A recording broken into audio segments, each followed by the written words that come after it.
Hi guys! For today's video, ipapakilala ko sa inyo yung mga alaga ko. Yung una pala, yung si Pumpkin at yan naman si Feliz na malambing, nagpapahawak sa belly niya. At yan naman si Carrot. Yan naman si Carrot na malambing din. At si Feliz ulit. Oh.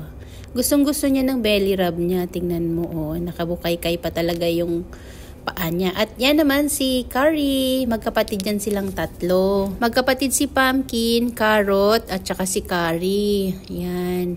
Dito na lang din sila lumaki. Ayan si Carrie. Nagpapasuklay na din sa wakas. Napakalambing niyan.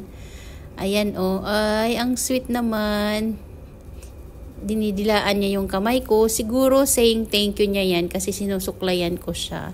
Nagiging kamukha siya ng nanay Kiki niya. Yung mama pala niya lumipat ng ibang building kasi siguro naguguluhan kasi sobrang dami nila dyan. At yan naman si Tara. Yung mama niya, yung una ko talagang pinapakain hanggang sa nanganak. At saka yan sila si Pumpkin, Carrot, saka si Carrie.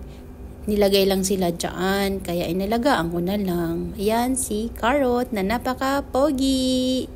Diyan talaga sila nagtatambay pagkatapos nilang kumain. Para bang nagpapakitang gila sa akin at gustong magpapet.